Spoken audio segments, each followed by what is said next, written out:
Les huitièmes de finale sont lancés et un des favoris, l'Égypte, va rencontrer la République démocratique du Congo. 7 titres face à 2 trophées. C'est un match qu'on va suivre dimanche en direct sur beIN Sport à partir de 21h heure française. Bienvenue sur CM Football, c'est un grand plaisir de vous retrouver après avoir analysé Nigeria-Cameroun qui sera la rencontre de ce samedi. On va analyser ce match entre l'Égypte et la République démocratique du Congo.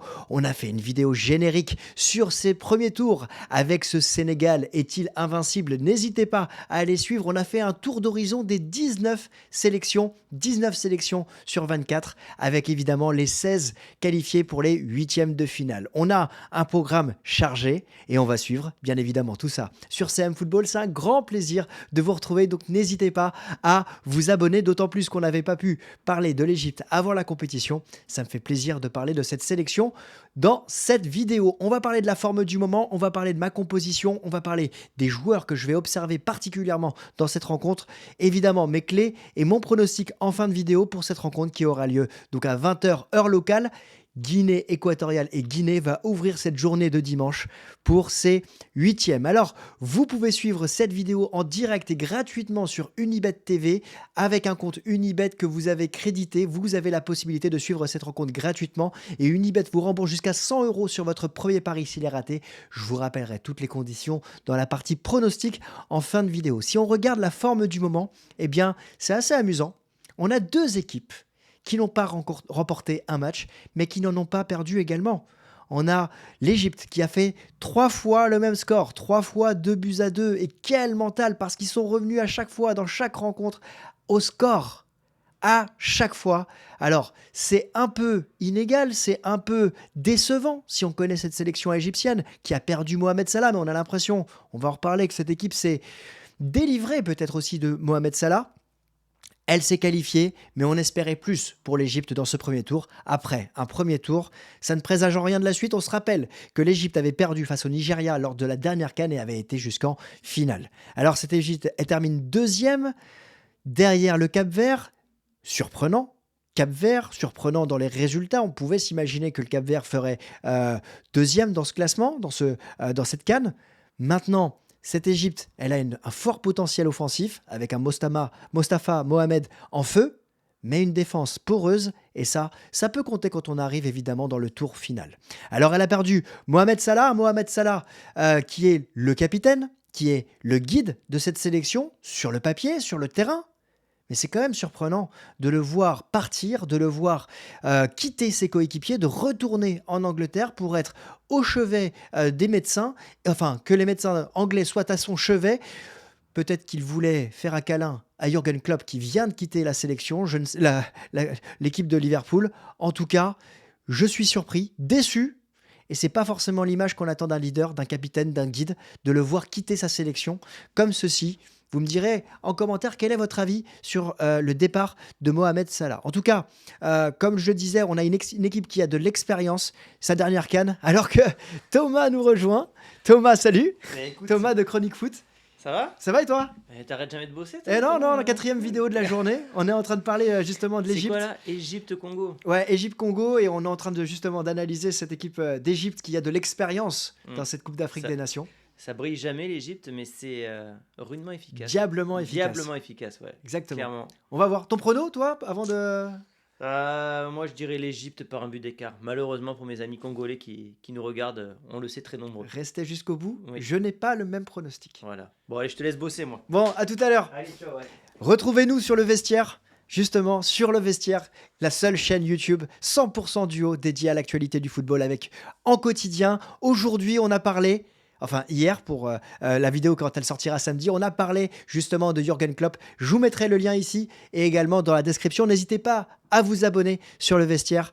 Vous allez prendre du plaisir, j'en suis certain. En tout cas, de l'autre côté, on a une République démocratique du Congo qui, elle aussi, a fait 3 matchs nuls. Alors, le dernier match, c'est toujours particulier parce que on savait que la RDC était quasiment qualifiée. Donc, en général, tu fais tourner. Mais le match qui m'a marqué, c'est le match face au Maroc, évidemment, qu'on avait analysé sur la chaîne. Cette République démocratique du Congo, elle fait 2e dans ce groupe. Pas surprenant, c'est ce que j'avais anticipé. Mais elle m'a marqué, évidemment, par sa solidité, 2, sa propension à mettre en difficulté la défense marocaine et sa capacité à se procurer des occasions sur coup de pied arrêté. On a vu ce Maroc en difficulté. Bakambu aurait dû mieux faire sur le penalty. La République démocratique du Congo qui aurait pu l'emporter en fin de rencontre. Elle m'a surpris, cette équipe du Congo, parce qu'elle a vraiment une colonne vertébrale qui peut faire mal à n'importe quel adversaire. Et en tête, eh ben, on a vu cette équipe d'Égypte en difficulté face au Mozambique. On l'a vu en difficulté également face au Cap-Vert. Je me dis qu'elle peut poser des problèmes justement à cette équipe d'Égypte, même si l'histoire ne parle pas pour le Congo. On en parlera justement, l'histoire récente évidemment, on en parlera tout à l'heure dans les clés de cette rencontre. En tout cas, cette République démocratique du Congo, elle reste sur 3 dernières CAN où elle est déjà arrivée en huitième de finale, sortie par Madagascar, sortie par le Ghana. Madagascar, c'était en 2019, le Ghana en 2015 et en 2015 justement, donc c'était à une autre époque pour 2019-2017. Voilà. Là, en 2015, elle avait terminé troisième de la compétition remportée par la Côte d'Ivoire. On espère évidemment, si on est congolais, que cette équipe congolaise va refaire l'exploit d'aller quasiment au bout, elle qui a remporté 2 fois le trophée en 68 et 74. Alors, quelle composition pour cette Égypte? Je m'attends à revoir la tactique employée par Rui Vitória lors de la dernière rencontre face au Cap-Vert. En l'absence de Mohamed Salah, il faudra composer aussi avec l'absence d'Achour et de El Shanaoui, le gardien. Achour, pour moi, pourrait être remplacé par El Neni pour justement densifier ce milieu de terrain qui sera une des clés de cette rencontre. Ce milieu et cette colonne vertébrale du Congo qui est diablement efficace, en tout cas qui peut poser des problèmes à cette équipe d'Égypte, au Pharaon. De l'autre côté, on a El Shanaoui qui va être sorti, et donc c'est Gabaski qui, lui, a l'habitude de cette Coupe d'Afrique des Nations, lui qui avait disputé l'ensemble du tour final et même quasiment la totalité de la compétition déjà en 2022. Dites-moi en commentaire quelle tactique vous voyez si vous êtes supporter des Pharaons dans cette rencontre. Concernant la République démocratique du Congo, je me dis, les Léopards, si je ne me trompe pas, je me dis que cette équipe va employer la même tactique qui avait été utilisée face au Maroc. Avec ce milieu, vous le voyez, qui est densifié, Wissa sur le côté gauche qui peut apporter justement de la verticalité, et puis Kakuta, Mutusami, Piquel au milieu de terrain qui avait posé des problèmes à Sofiane Amrabat, et puis Chancel Mbemba, évidemment, le rock en défense centrale. Bakambu, qui pour moi devrait retrouver sa place de titulaire. Vous me direz aussi, si vous êtes supporter de la sélection congolaise, quelle tactique vous voyez et comment Sébastien Desabre va-t-il tenter de battre Rui Vitória dans cette rencontre et aller chercher une place, évidemment, en quart de finale. Alors, les hommes clé de cette rencontre, et bien évidemment, je vais choisir, évidemment pour moi, suiveur de la Ligue 1, supporter de l'Olympique de Marseille, un duel francophone, Mostafa Mohamed, l'attaquant du Football Club de Nantes, qui est auteur déjà de 3 buts, d'un but magnifique face au Cap-Vert, et puis de cette faculté de se retourner très vite sur le premier but qu'il marque face au Mozambique, d'être technique dans son but face au Cap-Vert, d'être opportuniste face au Ghana.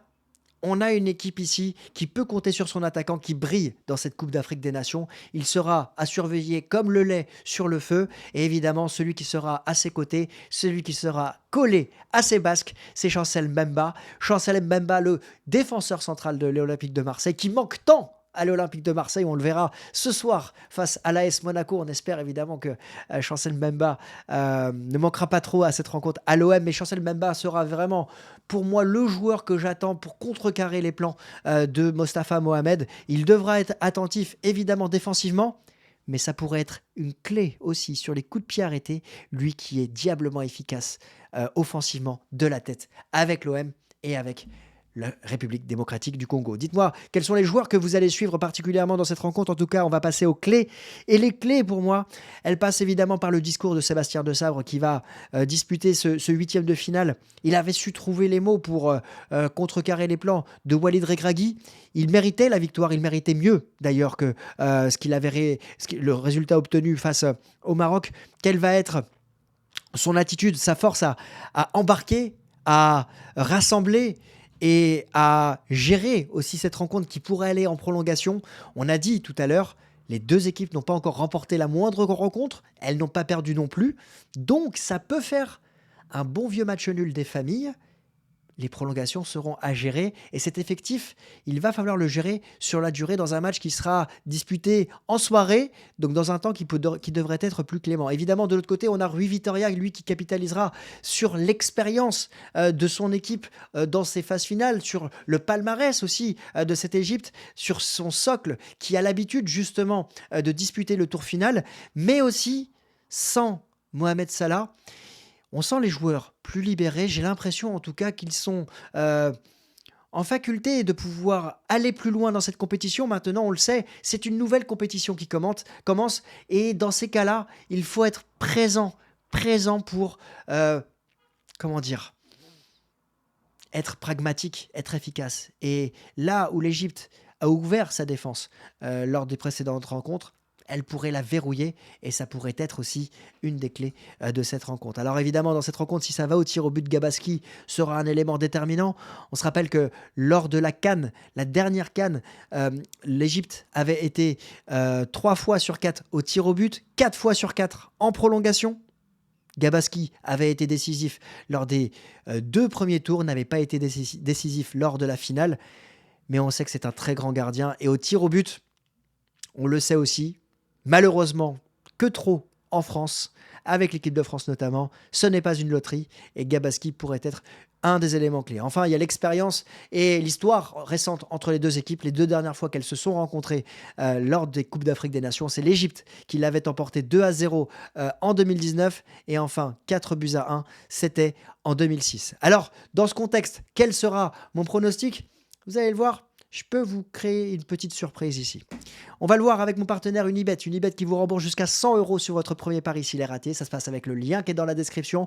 Vous cliquez, vous vous inscrivez, vous créditez votre compte, vous jouez.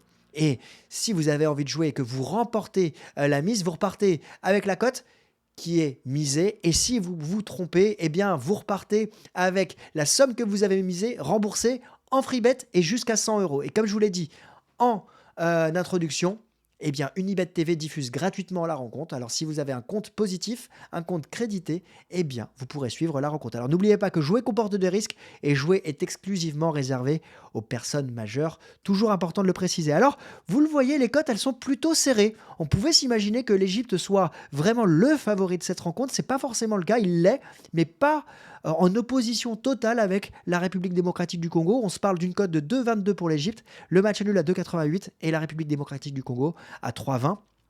Je vous ai mis ces cotes-là, c'est dans les 90 minutes. La cote de la qualification, c'est quelle que soit l'issue de la rencontre. 90 minutes, temps réglementaire ou prolongation. 1,60 pour l'Égypte, 2,02 pour la République démocratique du Congo. Avant de passer à la dernière slide, je vous donne mon pronostic. Moi, je pense que c'est un match qui va aller au tir au but. Donc, je jouerai le match nul à 2,88. Ce serait déjà une belle surprise par rapport à ce qu'on peut imaginer des deux équipes. Mais quand on a vu le début de la compétition, ça ne me surprendrait pas de voir la République démocratique du Congo aller chercher la prolongation. Si ça reste en prolongation, je m'attends à voir la République démocratique du Congo l'emporter. C'est la grosse cote, 11,50, victoire de la République démocratique du Congo dans les prolongations. En revanche, si ça va au tir au but, je vois l'Égypte l'emporter cote à 8,20. En tout cas, je m'attends à une prolongation. Dites-moi en commentaire quel est votre pronostic. Je vais être curieux évidemment de suivre votre analyse en commentaire. Je m'attends à un match serré. Match nul, ça sera la suite logique par rapport aux 6 matchs nuls qui ont vu se réaliser entre les deux équipes depuis le début de la compétition, depuis le début de cette CAN. En tout cas, on vit une très grande CAN et ça pourrait être, sans faire injure, au niveau évidemment de la République démocratique du Congo, mais sur le papier, c'est l'Égypte qui est favori. Et ça, je pense que ça se comprend. Ça pourrait être une belle surprise de voir la République démocratique du Congo atteindre les premiers quarts de finale depuis 2015. En tout cas, j'y crois. Et moi, je jouerai donc match nul et victoire de la RDC en prolongation. J'attends votre évidemment pronostic en commentaire. Nous, on va se retrouver pour analyser évidemment le débrief de Nigeria-Cameroun. N'hésitez pas à sonner la cloche. On se retrouvera probablement pour analyser le débrief de cette rencontre. Et puis dimanche matin, rendez-vous Sénégal-Côte d'Ivoire, ça va sortir, ça sera l'avant-match de cette affiche de folie qui sera lundi à 21h. Et bien évidemment, lundi, on se retrouvera pour le débrief de cette rencontre et aussi, évidemment, l'avant-match du Maroc face à l'Afrique du Sud. Je vous souhaite à tous un excellent week-end, un très bel avant-match. Si vous êtes encore présent, écrivez-moi Mbemba et on se retrouve très vite pour une nouvelle vidéo. Bon week-end et bon match. Ciao.